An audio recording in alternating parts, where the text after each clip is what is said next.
there, let's talk sports fans. Thanks for tuning in to another episode of Let's Talk New York Sports, and I'm joined by my co-host Keith Engle. Thanks for joining me today. Great to be here, Dan. It's funny. I guess I really just noticed the Motley Crew in that intro. It's really interesting when you pay attention. But It is. But Keith, I can't tell you how much I've been looking forward to talking with you.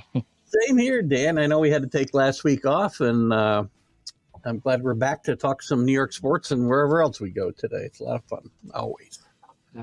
Yeah, same here. I mean, yeah, I know we had a little talk off air, but it's always nice to do a show with you, and got a little special episode planned a little different to what we normally have, with some of it being off season. We're going to talk New York sports, but maybe I'll fill some of the episode up in topics outside of the selected area, shall we say, Sure. change it up a little bit. Catch me off guard. That's all right. I work best on a tightrope. It's okay. So before we get started, how was your show this morning with Carlos?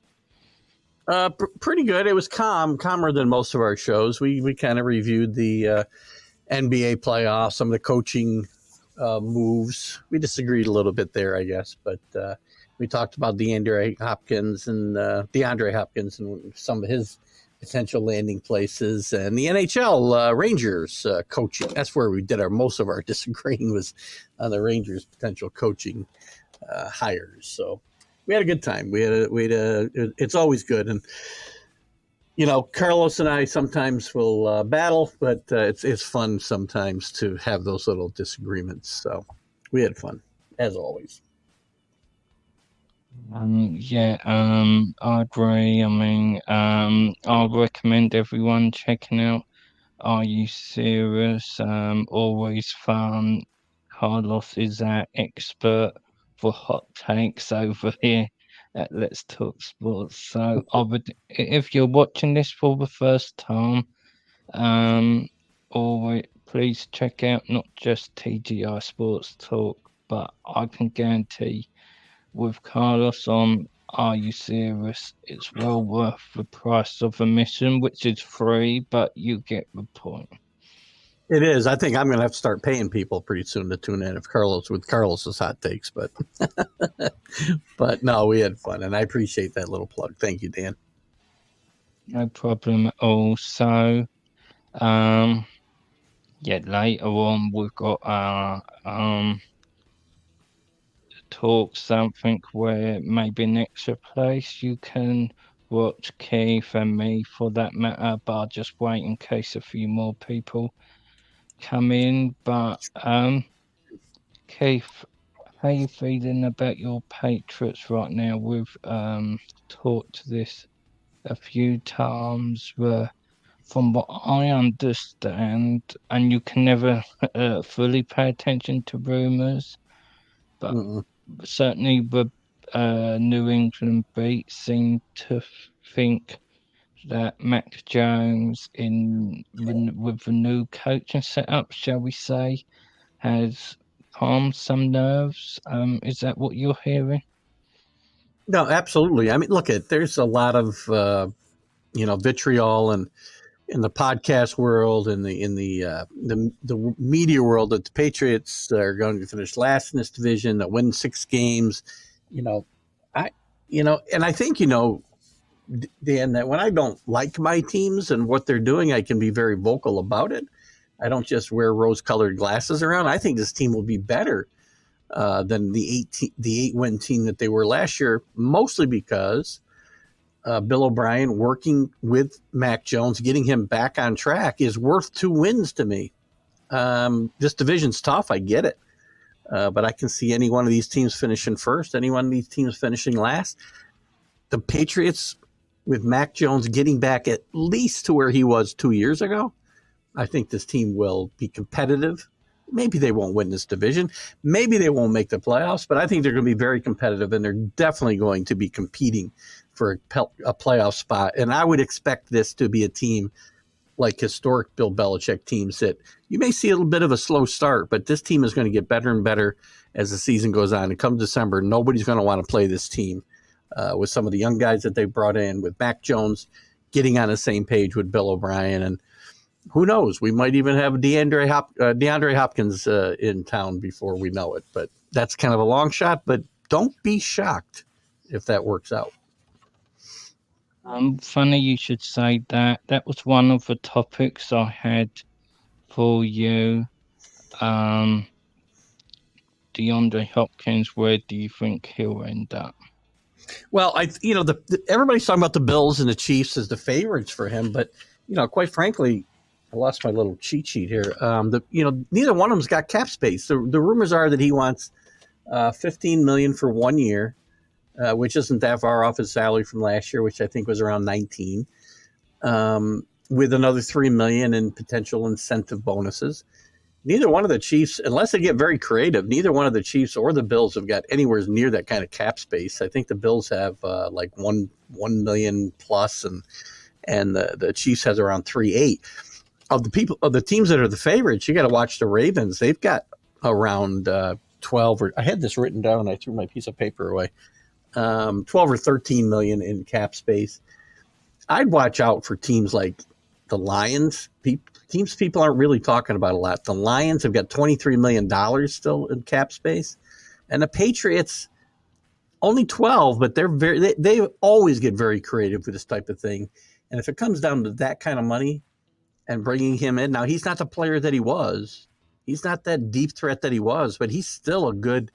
Somebody on my Sunday show compared him to, it was my brother-in-law actually, compared him to Anquan Boldin at this point in his career. But that's not a bad comparison. Anquan Boldin was a really good player for a long time in this league. And I'll take, if he can get on the field, DeAndre Hopkins can help this Patriot team immensely. And him and Bill Belichick have a bit of a bromance going. So it comes down, I think it's going to come down to whether, he wants to join the favorites or whether he wants to get with a team that he could be a leader like the Patriots and maybe help them and Mac Jones turn their recent travails around and get them headed in the right direction. I'd like to see it happen. Now, Bill O'Brien might be a stumbling block here because they did not have a great relationship, especially at the end in Houston. But it's a different relationship when you're the head coach as opposed to the offensive coordinator like Bill O'Brien is now. So I think DeAndre Hopkins would thrive if he came in here. But again, I think it's a long shot. I think the Ravens, the Eagles, I think you're going to see a team like that probably grab them. But I'll continue to dream until it happens. Yeah, I agree. I would love him at the Jets. I don't think it'll happen just because they've got to redo Rodgers' deal and Akron and Williams at some point. But I actually feel the ideal fit would be. I know he's an outside guy, but using him as their slot receiver now, he's getting a bit on the old side. I don't mean that harshly. He's a fantastic route runner.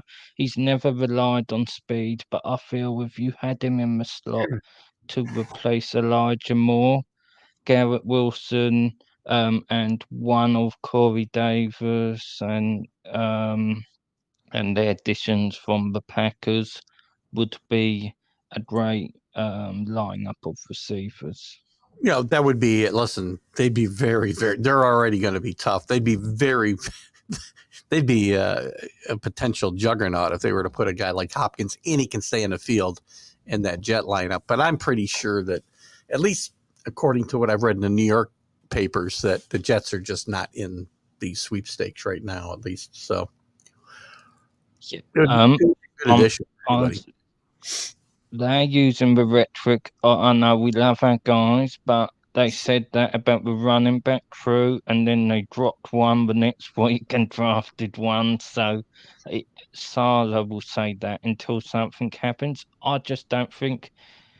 Look, it's going to be hard sell for this locker room if you've still got 3 rooms not paid, and then you go out there and bring in a receiver in an already deep room. You'd have to be Yeah. a pretty um, confident GM slash coach to try and pull off that move.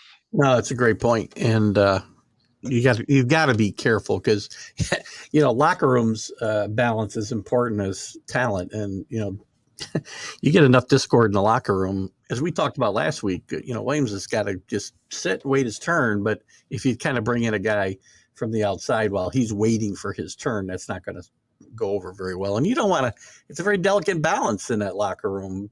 Between you can have all the talent in the world, and if you get disgruntled guys, the season can go sideways in a hurry. Yeah, I agree that I've been a big component. I said halfway through the season they should have got it done early. About 6 other D tackles have been paid since then because whereas Douglas gets a lot of credit, the one thing you can say is he was saying he wanted Jamal Adams to be there for life, and I agreed with trading him, but then he obviously moved him out.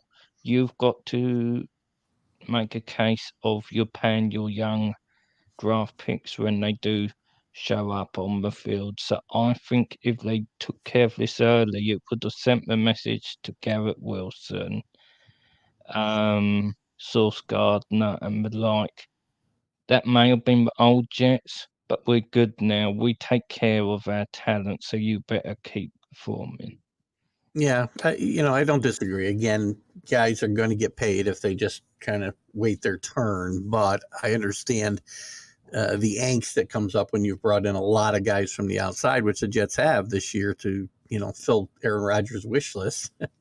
But again, you guys want to get paid. I don't blame you. But do you want to win? Then just be quiet, play football, and play your best football. You'll have a chance to Yeah, win a championship, which is important and get you more money. yeah, I agree. Look, there's one other funny you mentioned. Look, just be try someone what's been quite vocal recently is Mackay Becton, and I wanted to get your opinion on this.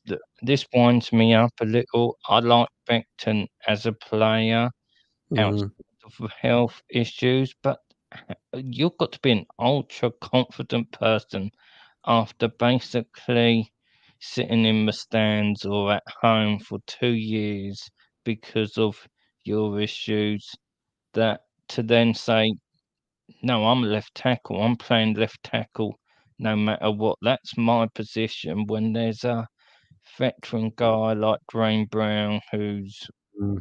basically the model fit. So I didn't like this move. My opinion is what he should have said.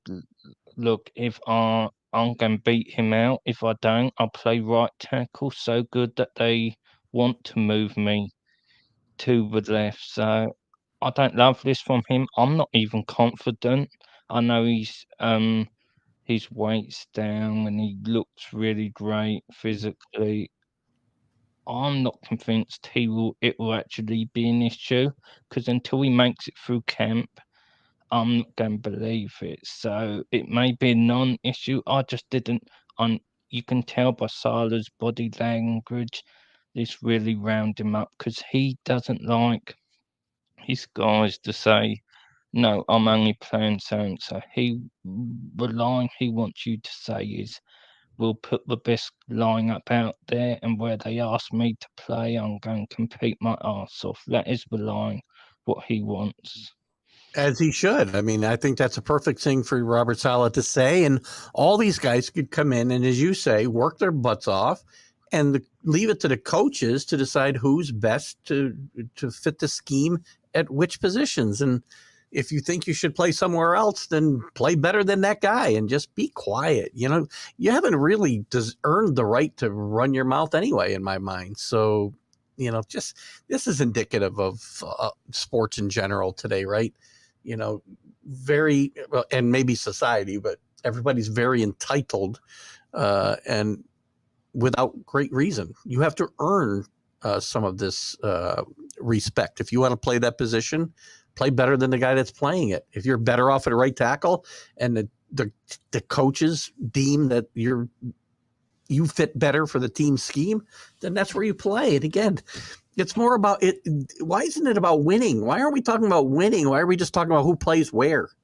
Right? I mean, again, the Jets have got a great opportunity in front of them, and I worry that some of these little petty little squabbling things are just going to, as I said, derail this team. And it doesn't take much. And this is the type of thing that you don't need on a team that's ready to take it to the next level. I agree. And so it's going to be interesting how this all plays out. I said to Nick, with the Packer history, I'm not even convinced that he'll win the right tackle job because Billy Turner's come in.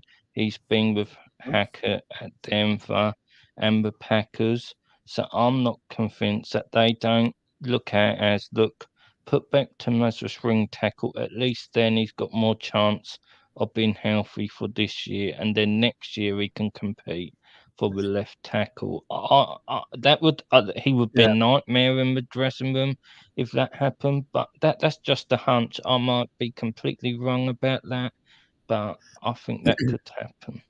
That's a great point. I mean, while he's got his eye on another position that he'd like to play, he may get beat out for the one they've got him slotted in. So just keep your eye on the ball. I agree that Sala loves Drain Brown, and what I will say is I have a preference. I think at this point maybe Beckton's um ceiling is high, but Drain Brown should have had season-ending surgery, but he come back and played basically with one good shoulder and played fairly well. So the uh, that makes me like him. He come back. I will admit I don't think he would have come back if Rodgers hadn't come, but I don't think there's anything wrong with that put off retirement. And I just I I don't think Salah. I think Dre Brown will have to be injured again for Beckham to have any shout. I think you're right for sure. For sure. Little quick note: Rick Sherlock saying hi. How you doing, Rick? Nice kind words for Dan. Thanks for that, Rick. And yeah, before we move on, there's just a couple things I wanted to promote. So most people's probably seen my post about we've partnered up with a network called Sideline Sports. They're pretty much like us, all help each other out. Very community based. Well, with this week through that partnership launched our own channel, sort of a streaming channel, 24/7 shows from our network and Sideline Sports. Keith's already had a couple shows on there. My shows, everyone will be on there. Want to, through the partnership, we have access to media creditifications and other such opportunities. Nick Bodkins have been on their Cubs show this week, and I'm having both their co-founders on the Dan Harris show once I'm back fully up and running because we're going to try and intersect because there's no point having two networks working together and just doing your own thing. So I'll post with links to the 24/7 channel, but keep your eye out on it. And we're excited to work with Sideline. I've been talking to them every day. I had a couple of meetings before we made it happen, and they like our backstory and think we've got some great hosts on the network. So be sure to support it, and I'm excited for what the future may hold. Absolutely, I agree. You know, I checked out a lot, not a lot, but some of their other shows, and they've got some really good content. So I think it's a good step. So great job there, Dan. Yep. Thanks for that. They all seem like great guys, and look, when you have your own channel like that, it'll attract more guests. Mention no names. I have a guest before speaking about the reach we've got and other such stuff. And it may help with in that regards. Who knows, Rick? We may have the entire Viking team at this For Tommy Kramer. point. So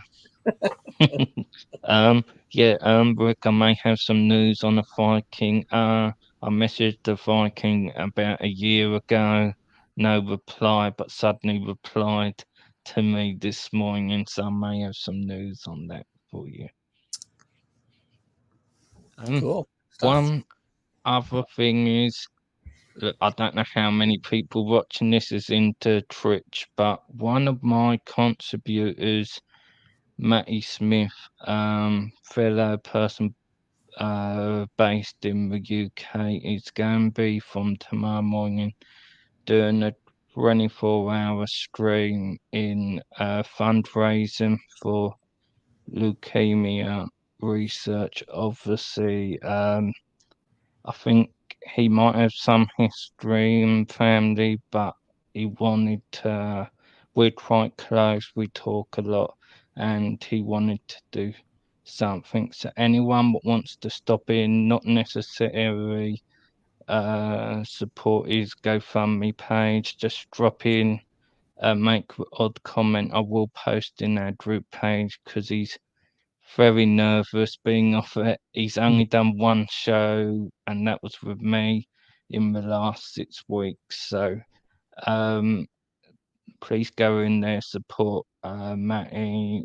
Honoured that he would do it in my name and helping um, people what need it. And I think that's what both mine and Keith's content's about. Absolutely. And any way I can help there. So if you got some information you want me to share to the TGI Sports Talk page, I'll be happy to do that too, Dan. Okay, I will do. He's going to be live tomorrow, 8 a.m. our time. So, your I got time, that will be to hear that. silly o'clock. But as I say, it's 24 hours. He's just going to be gaming for 24 hours. Sports talk in the chat. He's a 49ers fan. So, Another one? um, Man, geez. yeah, I was going to say, our communities are full of them, mostly due to I've quite a close relationship with the 49ers faithful UK. So naturally, like when they're on my show, some of their people see it. They say, would I like to use them in some way? So it's a natural flood of 49ers. And Rick commenting on your the great job you do chasing down some of these interview guests, and thank you for the comments for it. I think he met me. If he doesn't, that's fine too. Yeah. Yeah, I think he did. Yeah,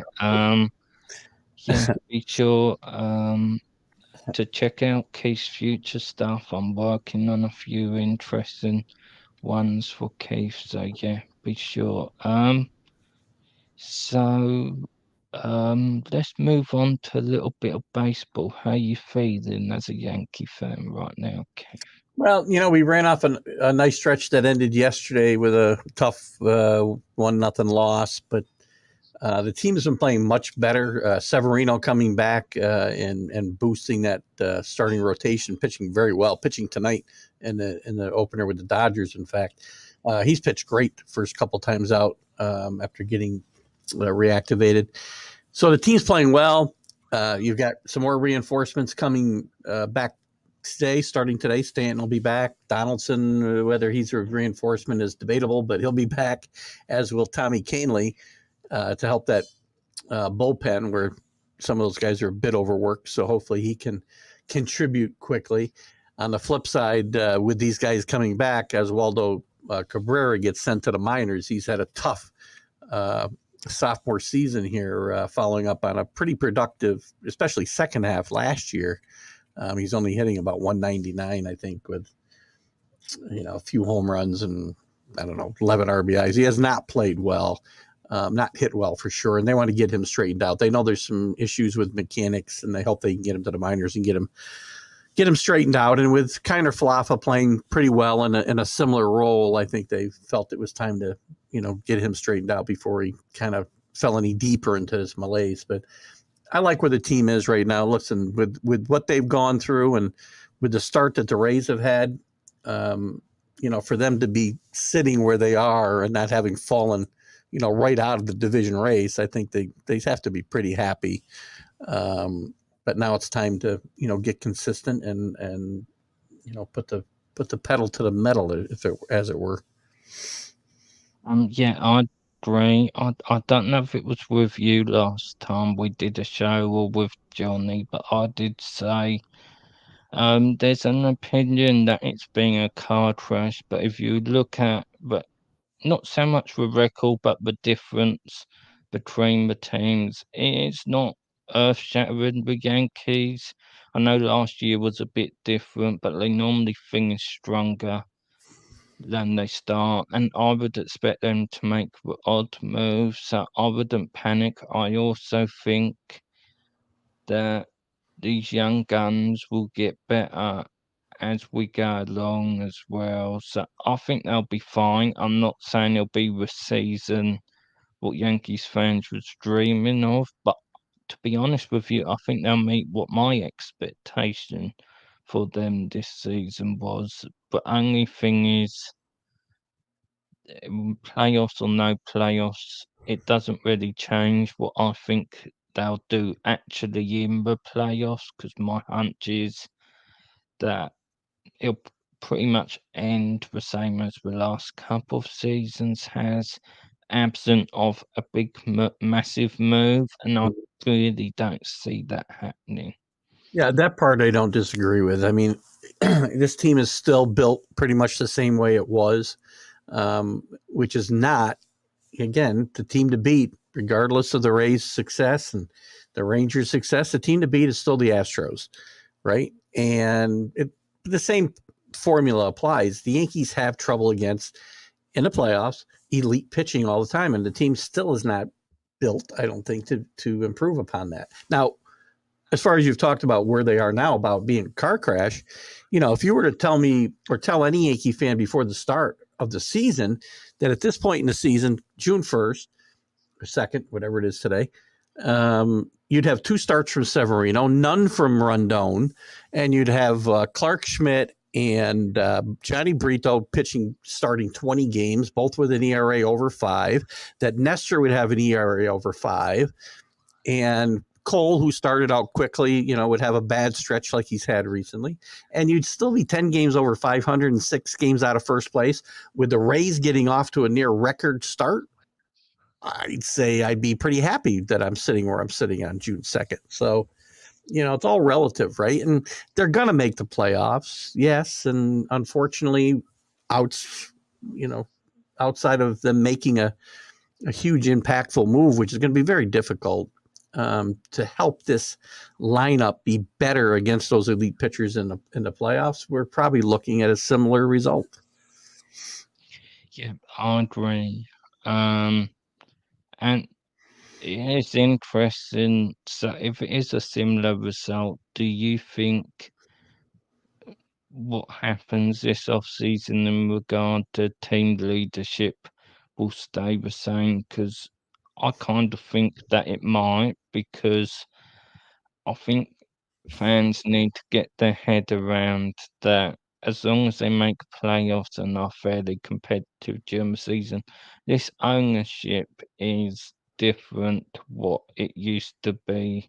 I kind of think that they would stay the same. I think he's not obviously as cutthroat. I think he's a bit more, puts a bit more value in look the human beings. He's not necessarily wanting to cut many people loose. Do you feel the same, that as long as they made playoffs, that there probably wouldn't be a change. Unfortunately, yes. Again, I don't want to sound like the mad New Yorker here, but I don't just call for guys to get fired for no reason. But this management team keeps rolling out basically the same roster with different names. Even the guys they bring in play the same way as the guys they got rid of. And winning and being in one World Series in 20 years is not enough. Not in New York, probably not anywhere. When the Royals have played more World Series than you and won as many, when the Giants have won twice as many World Series as you, when the Marlins, again, we have to go back a ways, but they've won as many World Series as you have in the last 20 years. You need to make a change. And I am so tired. Listen, they've won regular season games, and I get it, but I'm so tired of this, the way they run this team and their the script type of baseball that we have to play. And Aaron Boone have zero feel for the game situations that he's in. All he wants to do is flip through this analytics book and say, oh, I got to get these guys out of here. Again, the epitome of who Aaron Boone is and what he believes in, which is all numbers and analytics, and no feel for the game at all, is 3 weeks ago or so when he went out and took Herman out of a 2-0 game in the ninth inning when he'd thrown 80 pitches and got the first out of the inning, and they lost the game because you have no feel for what you're watching. You're just paying attention to what the analytics tell you. And, I need a guy with a little bit more, let me trust my gut once in a while. And that comes from the top down. Cashman believes in this. That's why Boone was hired. And, the Yankees have paid the price. Have they had great regular seasons? Sure. They won 100 games a couple of years. No World Series. Not even an appearance in a World Series under Aaron Boone. So, I wish they were a little more cutthroat. I agree. And I know Aaron Boone gets a lot of hate, but to be honest with you, I kind of feel Cashman's is a little well, he's the one not bringing in deep pitching, bringing in injury hit pitching, obviously Stanton with some injury. So to be honest with you, whereas Boone gets a lot of hate, and I think whereas yes, he does take some blame, but I think Cashman is a bigger problem because as long as he's building the roster the way he is, what can Boone do? No, well, listen. First of all, he could again manage a little differently than just a script in front of him every night. But I don't disagree that Cashman and Boone, at the worst, are 1 and 1A as problems here. And Cashman, it starts with Cashman. Look, he makes all the hires. He brings in all the players. He hired Boone in the first place. So yes, your theory that he is a bigger issue than Boone is that holds water as well. But again, to me, they come and go together. So you take out Cashman, he's going to want his own guy. So Boone would likely be gone. But Cashman seems to be like an adopted member of the Steinbrenner family at this point, right? I mean, he's been here for half his life or more. Yeah, I agree. It can be interesting. Moving to the next, what's your thoughts on them? They're starting to get it together. Scherzer and Verlander have pitched more like their old selves, literally, when I say old. A lot hinges on whether they can stay healthy in the second half. We haven't got to the second half, but I get to Memorial Day, and all of a sudden I think we're in the second half. But this team has hung in there well through some difficult times. They've had some injuries. I think the fact that they're really giving Alvarez a chance to win that number one catcher's job is important. He's really shown some great strides last month, which is going to help them on the offensive side. And hopefully he can at least carry his weight defensively. I think the bullpen has been a pleasant surprise. David Robertson's pitched really well in the absence of Diaz. Senga's starting to get a little bit more consistent. So if the two aces can stay healthy, and they can piecemeal, a third, fourth, and fifth starters together and get that offense kick-started, which it has a little bit. I think the kids like Batty and Alvarez are helping energy-wise. And Buck's, and I love Buck, don't get me wrong, but Buck's got to, stop rolling out, Lindor in the 3-hole every night if he's not going to hit like a 3-hitter. But I think this team is, again, I think their demise is a little bit exaggerated. The National League as a whole is not very good. There's some good teams at the top, like the Braves, who've struggled a little bit recently, but they're really good. The Dodgers are as good as, people thought they would be. The whole Central stinks. So the Mets are really not in a bad position.